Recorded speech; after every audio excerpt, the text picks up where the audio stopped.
झूमर सुनावता नहीं सुनी लोगी ना बताएं लोग कमेंट करके कैसन लागल है। कथैया रंग के साड़ी जाना मारे हमारे हो, कथैया रंग के साड़ी जाना मारे हमारे हो, कथैया रंग के साड़ी सरिया पहिरे हम गईनी बजरिया हो, सरिया पहिरे हम गईनी बजरिया, बजरिया के लोग कहे बीबी हमार हो, कथैया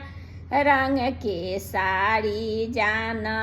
मारे हमार हो, कथैया रंग के साड़ी जाना मारे हमार। घोड़ावा चढ़ल अइले ससुर जी हमार हो,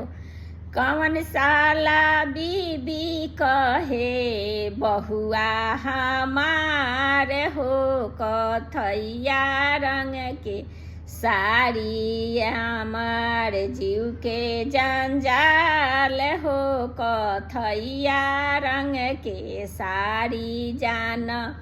मारे हमार हो, कथैया